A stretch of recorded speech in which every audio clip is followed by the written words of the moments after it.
personas que utilizan en mayor medida el sistema privado. Ninguno de esos elementos es puesto en juego a la hora de la evaluación de esta norma legal. ¿Este es un problema de las ISAPRES o es un problema del regulador? A nuestro juicio es un problema de la ley. Es un problema de la ley. Son las reglas del juego respecto de las cuales las ISAPRES se mueven. Y por ende, las ISAPRES se fijan por los años y no por los daños. Las ISAPRES, al fijar los grupos de personas por sexo y edad, siempre tendrán que incorporar a ellas personas de mayor riesgo con las que no lo son. Esa es la regla del juego con la cual tienen que manejarse. Y por ende, nos parece que aquí nos encontramos frente a una segunda violación del principio de igualdad. Tercera inconstitucionalidad, infracción al derecho de libre elección del sistema de salud. Aquí conocemos la norma sobre el derecho de acceso a la salud y conocemos, creo que es importante recordarlo, el rol 976 respecto a la eficacia horizontal de estos derechos. Es evidente que el deber de los particulares de respetar y promover los derechos inherentes a la dignidad de la persona persiste inalterado en las relaciones convencionales entre privados, cualquiera sea su naturaleza. Y por ende, aquí hay una limitación a la autonomía de la voluntad. Y claramente la dignidad de la persona pudiese ser menoscabada en el marco de esa determinación contractual. ¿Cuál es la interpretación jurisprudencial y doctrinaria del sentido del contenido esencial?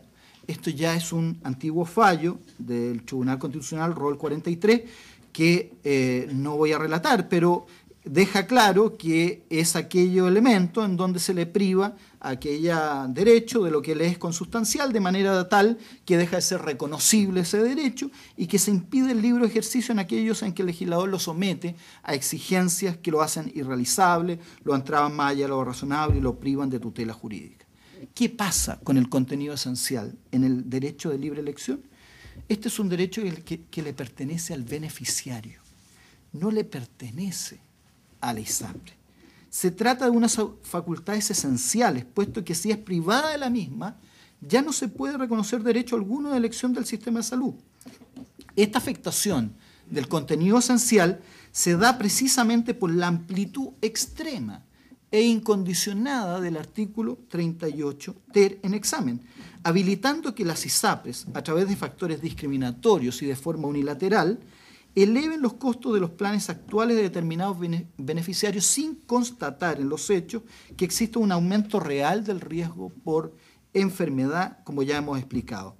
Esta conducta, amparada en un precepto legal vaciado del contenido mínimo que exige la reserva legal, termina por anular y suprimir toda posibilidad que tiene el usuario de elegir entre los sistemas de salud, obligándolo a retirarse de las ISAPRES. Esto evidentemente genera efectos institucionales en el sistema y se ha producido una inversión del sistema. Es perfectamente claro que hoy día, en vez de con la mantención del artículo 38 ter, en vez de la mantención de la libertad de elegir, el que tiene la llave maestra para determinar en último término quiénes son parte del sistema privado de salud y quiénes son parte del sistema estatal de salud son las ISAPRES. Y esa es una inversión de los términos respecto de los derechos fundamentales. Cierro, excelentísimo tribunal, señores ministros, con una última consideración. Se ha mencionado la situación de caos, descalabro y un efecto muy complejo sobre el sistema. Realmente lo único que tenemos es judicialización del sistema de salud en casos complejos. Pero no tenemos la judicialización que uno esperaría que existe en otros países, que la judicialización por malpraxis médica o judicialización por situaciones puramente médicas. Aquí tenemos judicialización del sistema de salud por cuestiones institucionales, por cuestiones regulatorias. Y uno de los efectos que deberíamos resolver es la judicialización de los sistemas de salud. No deberíamos tener ese efecto. ¿Y cómo no tener ese efecto? No es sobre la base de mantener el artículo 38 ter, es sobre la base de eliminar la norma y entregarle nuevamente a quien le corresponde resolver, lo que es el Congreso Nacional, la fórmula que determine cómo estos derechos fundamentales pueden ser ampliamente considerados, ampliamente efectivos ampliamente vigentes y aplicables para todos los casos, mujeres, mayores de edad, menores de edad.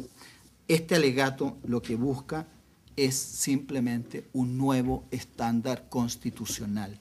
Aquí, honestamente, no hay posibilidad de retroceder respecto del estándar constitucional que fueron aplicados en los recursos de inaplicabilidad. Y ese estándar supone que no busquemos cualquier regulación, busquemos aquella regulación que justamente evite esta judicialización y termine con este ciclo en el cual estamos viviendo. No a las consecuencias, sí a los efectos jurídicos. Y por eso nos parece, excelentísimo tribunal, que estamos en condiciones de sugerirle la declaración de inconstitucionalidad del artículo 38. Muchas gracias. Muchas gracias, profesor.